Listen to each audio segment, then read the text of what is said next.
return to Section 1. You will hear a telephone conversation between a man and a college receptionist. You have 30 seconds to look at questions 1 to 4.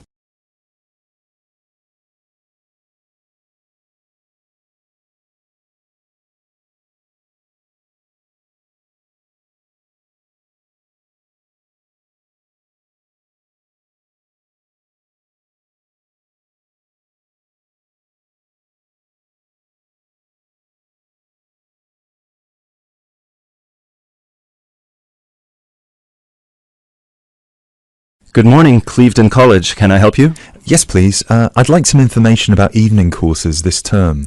Okay. Which subjects are you interested in? 2 subjects, actually. Languages and computer skills. Okay. What languages are you interested in? Actually, I'm not sure. I have to fulfill a language requirement for school, but I haven't really decided what language to study. How many language courses do you run each week? We have 2 every night, from Monday to Friday. I'm sorry, but would you mind going through the schedule for me? Not at all. Monday to Wednesday are modern European languages, French, Spanish, German, Dutch, and Polish. Thursday night we offer ancient languages, Latin and ancient Greek. And on Friday we finish off with the Asian languages of Hindi and Bengali. Monday to Wednesday, modern European, Thursday, ancient languages, and Friday, Asian. Can you spell Bengali, please? Yes, it's Bengali.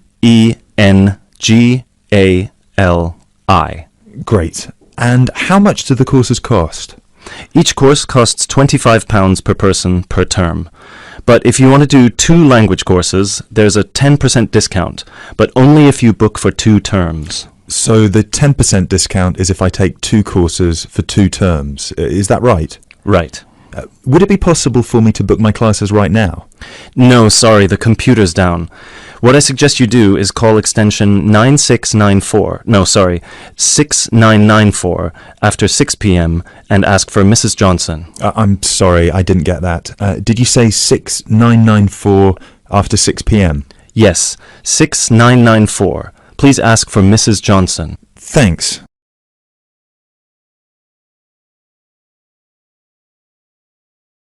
You now have 30 seconds to look at questions 5 to 10.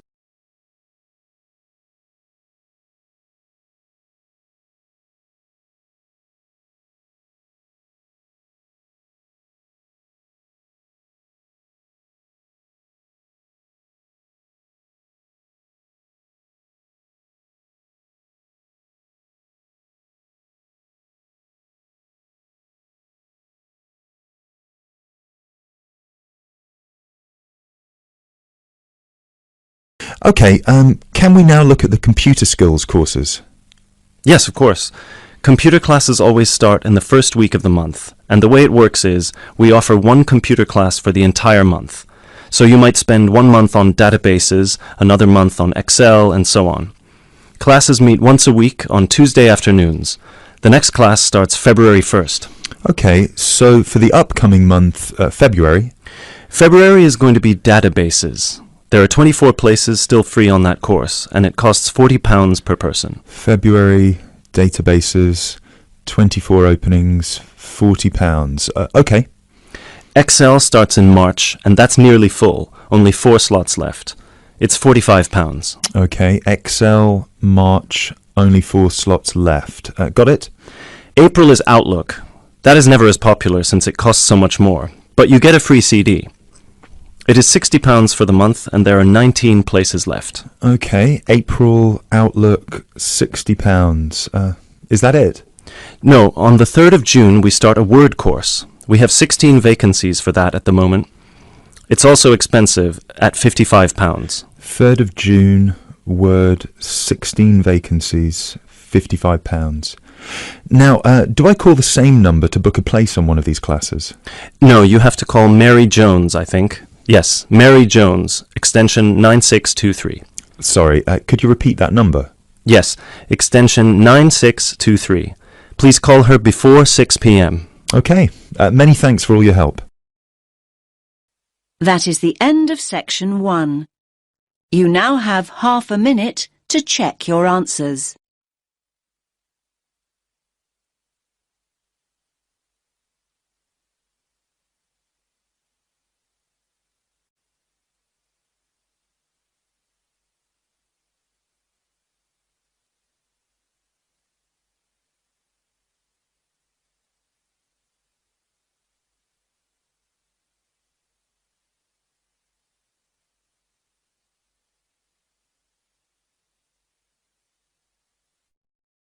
Now turn to Section 2.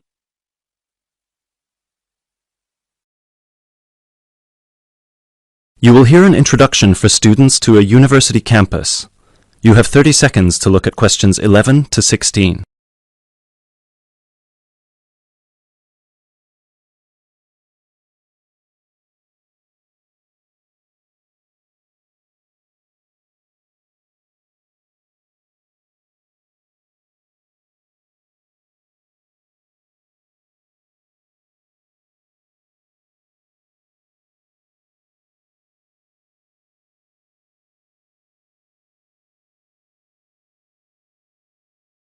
Good afternoon, ladies and gentlemen.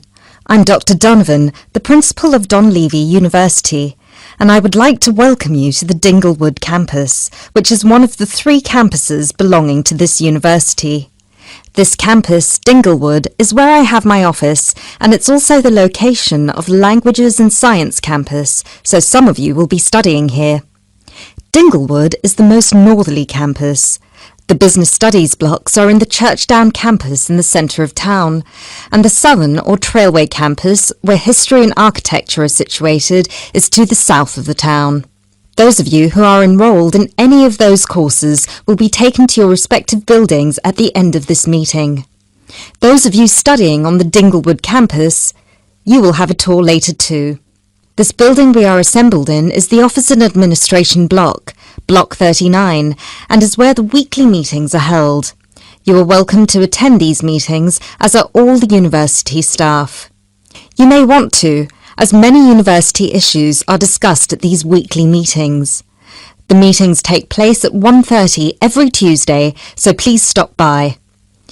2 other important buildings are also located on this campus, the cafeteria and the on-site shop. You can purchase all the required books and any stationery you need for your courses at this shop. Please bear in mind that even though you have shown your ID passes to enter this site, you still need to use them again to buy anything in the shop or cafeteria. This is for security reasons.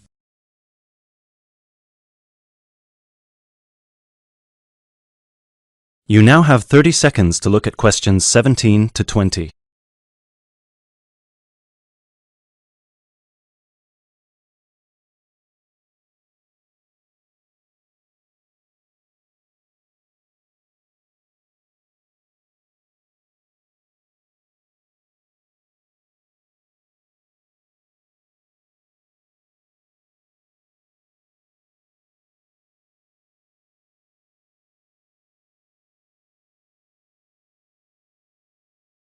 Now, if I could draw your attention to the back page of your joining instructions booklet, you will see a small map of this campus, Dinglewood. The block we are in now, the Office and Administration block, is located between the Languages Centre, Block 38, and the Physics School, Block 30. That's 30. These are both on the right side of the plan. The cafeteria, which is open from 7 a.m. to 9:30 p.m, is on the left of the plan. It is between the Chemistry block, number 35, and the University shop, Block 33. At the University shop, you can get all you will need in terms of course materials. The Biology block is block number 29, and you'll find the Biology block between the Chemistry block and the Languages Centre. Be careful with the numbers, as they are not always logical. As you will see, there are gardens on the right-hand side of the gate. These are being extended over the next 2 months, and a memorial fountain is being installed in the middle of the campus. This means that the campus will be very noisy during normal working hours. However, the campus will look much nicer when it's all finished. Right, so that's it for your initial campus orientation. At this point, could the language students all follow me, please, and the rest of you, please assemble under the banners which show your main topic of study, and you will be directed to the other campuses. That is the end of Section 2. You now have half a minute to check your answers.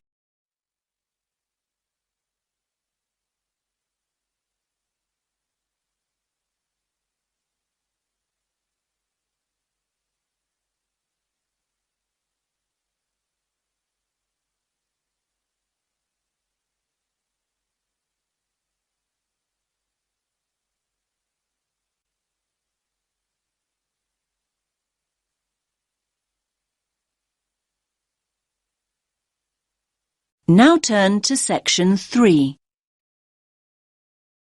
You will hear a conversation between two students about a project they are working on. You have 30 seconds to look at questions 21 to 30.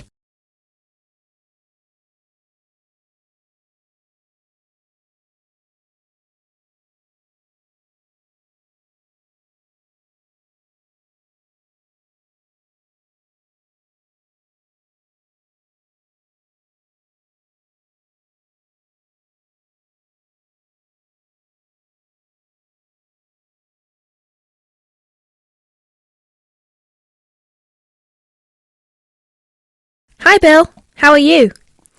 I'm okay now, Sarah, but I was so ill last week. Oh dear, what was the problem? Did you eat that dodgy fish in the canteen? No. At first I thought it was a cold, but then my head started hurting and my eyes started to go blurry. I'm so sorry. That sounds serious. It's okay, actually. I went to the doctor and he diagnosed me with a migraine. He gave me some medicine and I'm starting to feel much better. I'm glad to hear that. Well, I'm also glad you're in today, because we have to work on a new project together. Oh, are we in the same section? No, it's just us. No one else. Mr. Donaldson has put us down as B team because we live near each other. That could be fun. What do we have to do? Well, the project is partly internet research, then checking reference books for information to prepare a survey, which we have to use with people we know. Great. What's the topic? It's to do with shopping over the last 10 years. We have to find out how customers have changed their behaviour. Okay, so what's the first step? I think the first thing to do is check the list of references he gave me. But my computer is in for repair, so if I check in the reference library, would you be willing to look up some references online? Once we're done with the reference checks, we can write the questions together. That's fine. I'll do the internet research. So, what sort of shopping are we looking at? Only food, or goods, or clothes shopping? We have to find people who are willing to tell us about personal things like deodorants, cosmetics, soap or vitamin creams. The other groups are doing food, electrical goods and clothes. That won't be easy, Sarah. People might think those things are a bit private. Yes, I thought about that. I'll ask the women and you can ask the men. That should work okay. Well, if you think so. Give me the list of references then. Sorry, I left them in my other bag at Joseph's house. I'll get them for you tomorrow. Okay. Well, then, this afternoon I think I'll catch up on the notes from last week. Can you help me, or are you busy? I've made you a copy of the notes already, to save you time. Here you are. Wow, thanks, Sarah. That's so thoughtful. Well, since there's nothing for us to do right now, shall we go for lunch? Actually, I'll have to catch you later. I have to go to a meeting this afternoon. Can I phone you tonight to arrange when to meet? No, sorry, I have a date. Can we meet in the laboratory for the first class tomorrow? I'm not sure because I have to go to the library to collect some books. What about meeting there at lunchtime? You mean in the lab? Yes. Okay, see you in the laboratory tomorrow at noon then.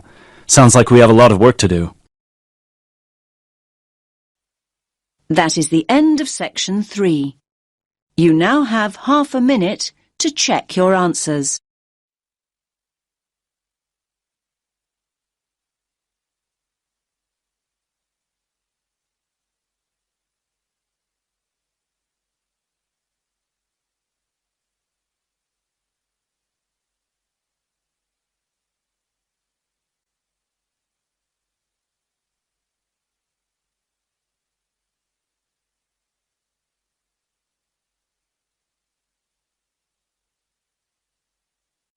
Now turn to section 4.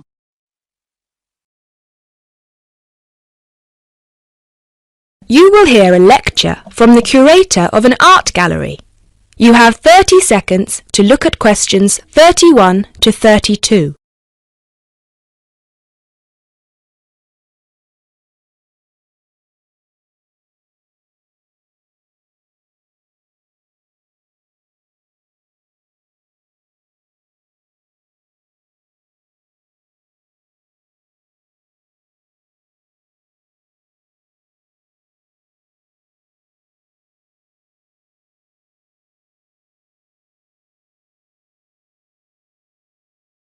Good evening, everybody, and welcome to the first in this year's series of public lectures offered by the Art Gallery.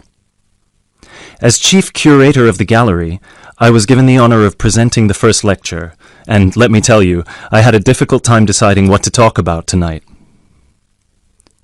Being the curator, I naturally know just about everything that's in this gallery, but I wanted to choose an artist who has a wide appeal. That seems only fair, yes? But I didn't want to talk about someone so well known that anything I said would be familiar. I wanted someone modern. My personal preference is for modern art.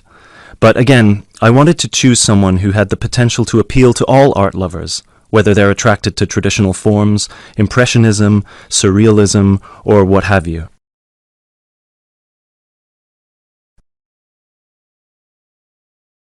You now have 30 seconds to look at questions 33 to 35.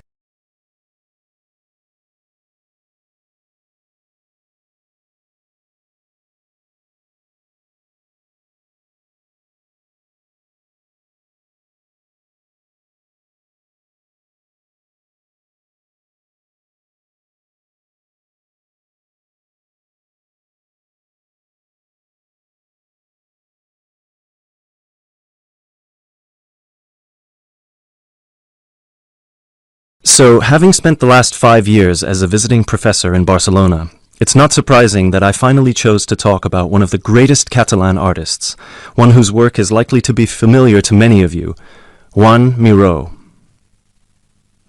Look at this, and this, and this.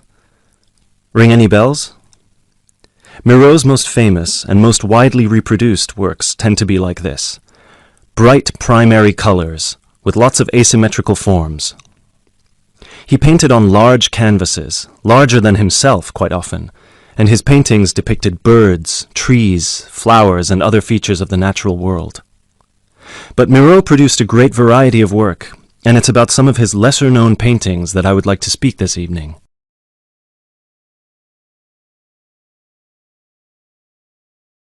You now have 30 seconds to look at questions 36 to 40.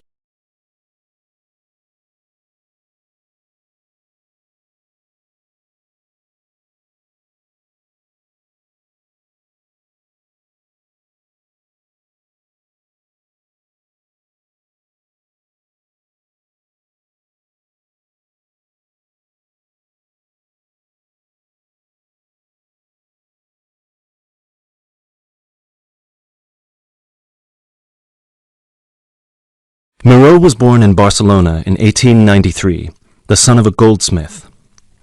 He began to show talent very early, and in 1926 went to Paris, where he was drawn to the surrealists of Montparnasse. He did not define himself as a surrealist, however. He preferred to stay free to experiment with other artistic styles as he wished. Miró had an intense dislike of much of the painting and many of the painters he knew. He wished to do something totally different to express his contempt for bourgeois art, and yet, ironically, Miró's success made his work much in demand among art collectors in the world. But we can't really talk about the artist without looking at his art, and that's what I'd like to do now. To take a look at just a few of Miró's works, and think about what it is that makes them special. Special to me, and to a great number of people who flock every day to the Miró Foundation in Barcelona. Let's start with this one of Miró's best-known and brightest works, Woman and Bird, a sculpture created in 1982. It is on display in a park in Barcelona, often known as the Joan Miró Park. A huge sculpture, towering up into the sky, it reflects Miró's eternal interest in these themes, as well as his more technical interest in materials. This sculpture is covered in mosaic, which gives it a naive and cheerful appearance. It is interesting that this sculpture was completed in 1982, just a year before Miró's death. I think it shows that towards the end, he was feeling as playful as a young man, and I think he wanted to share this playfulness in a park on such a big, very public scale. And now, another representation of a woman, this time just called Woman. This was painted in 1976, a late work for Miró, and is a work we often see reproduced or on sale as postcards or posters in gallery shops around the world. So why is it so popular? I think the use of color has something to do with it.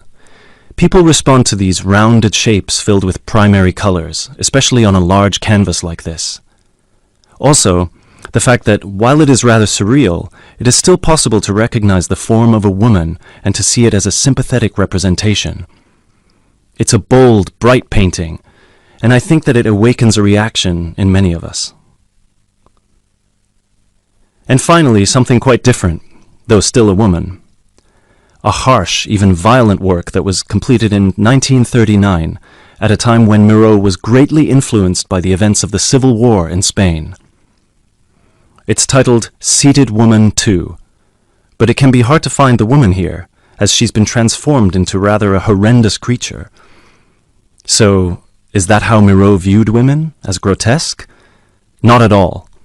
This picture can also be seen as strong, with a huge base and solid shoulders to support those who depend on her.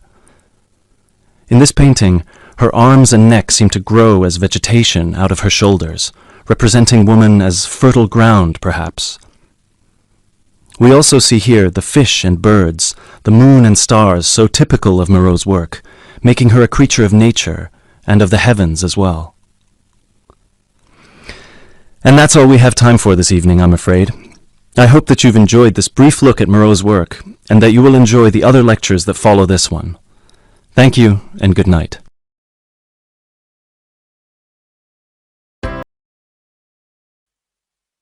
That is the end of section 4. You now have half a minute to check your answers.